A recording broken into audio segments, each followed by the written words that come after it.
Ladies and gentlemen, my fellow reptiles, welcome to Face Palm Sunday. And boy, do we have a special guest today. First things first, she runs the channel titled Christians Against Dinosaurs. This should be no surprise that there are many channels on YouTube: Christians Against Abortion, Christians Against Gays, Christians Against Evolution. So Christians Against Dinosaurs, the title of her channel doesn't really surprise me, and originally I thought this was a troll channel, but after giving some investigation, realizing and seeing older videos that she's made, I sincerely and genuinely don't believe that this woman is a troll. And in all honesty, I kinda wish that she was, for the sake of ignorance.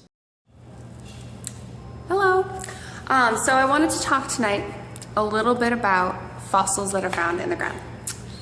And I guess I'll start a little bit about what the fossils actually are, and then go into a little bit about the composition and what they end up being when everything is said and done. So a fossil is not actually a piece of bone. A fossil is actually a bone that was once in the ground. Whoa, stop right there. Okay, I am no geologist. I am terrible at geology, but the one thing I do know is that, yes, a fossil is a bone, and that you said that a fossil is not a bone. Then you say a fossil is a bone in the ground. You just said that. You just blatantly contradicted yourself with your sentence structure here by saying a fossil is not a bone, but a fossil is a bone that's in the ground. And then you say this, which does not make any sense. That has been then filled with limestone, calcium, and other kind of stone-like deposits over the course of many, many years. And at the end of the day, it ends up looking like a bone, but it's not really a bone. It's really a rock instead of rock. Having been homeschooled myself in a Christian household, I wouldn't be surprised with this line of reasoning. So I'm assuming that she's homeschooled. However, this is not simply the case with the statements that you just made about rock and limestone.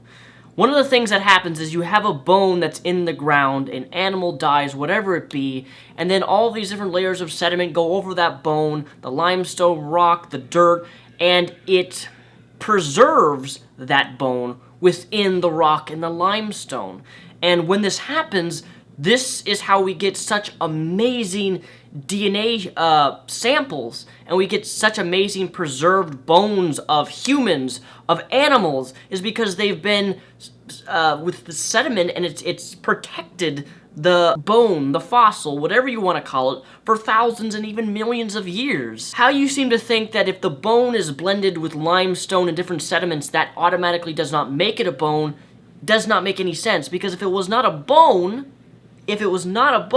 we wouldn't be able to extract DNA from these bone samples.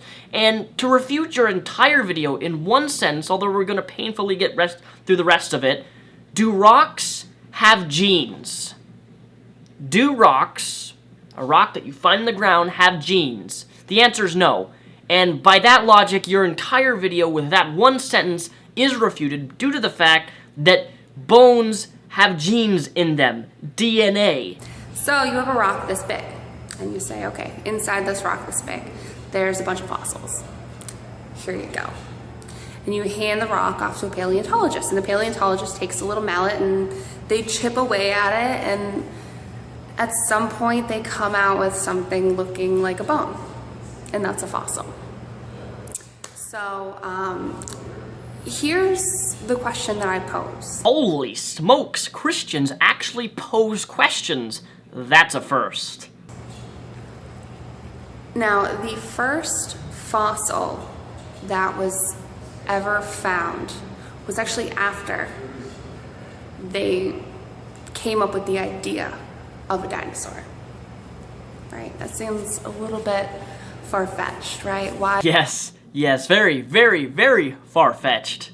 Why would the bone that was found or the fossil that was found actually be the exact same thing as what was originally hypothesized without any other evidence? It doesn't make any sense. So now I give to you. Here, you're my paleontologist.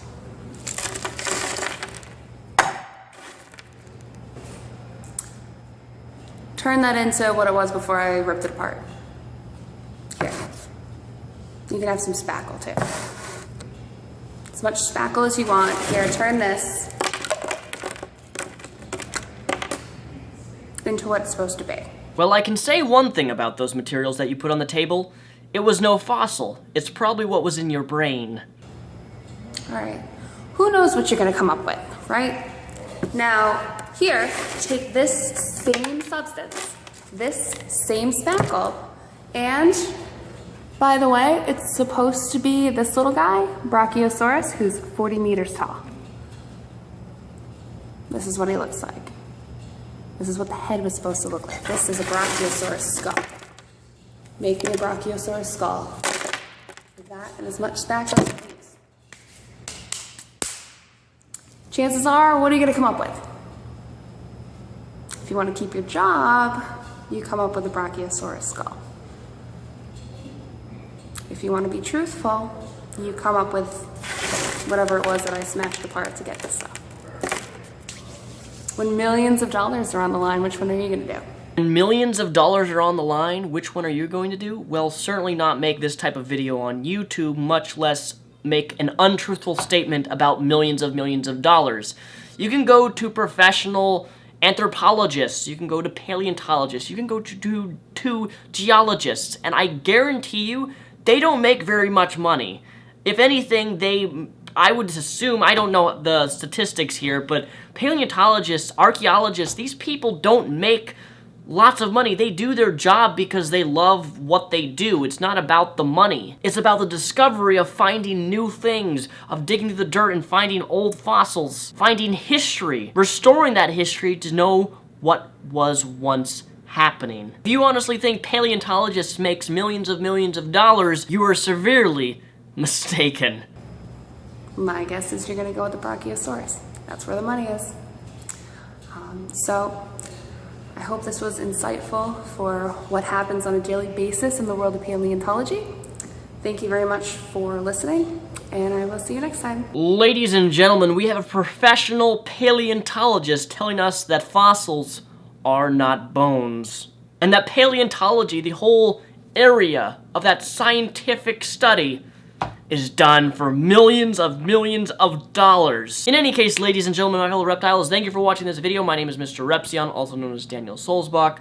I'm going to be streaming around 6 through 7 p.m. Pacific Standard Time. I'm going to be streaming on Twitch tonight. Feel free to join me. I may be doing some Halo. And in other me-related news, I also have another link to my eBay store because I am selling a shit ton of animes on Blu-ray. I need to get rid of this stuff because I am moving soon and I need to sell things so I can make a more fluent, easy move with finances. So if you like animes and you like some of the animes that I like, you may find interest in buying some of my own animes that I have held on for a collection for quite some time. I'm selling most of my animes, not all of it, but most of it. So thank you guys for watching. My name is Daniel Sulzbach and happy Facepalm Sunday.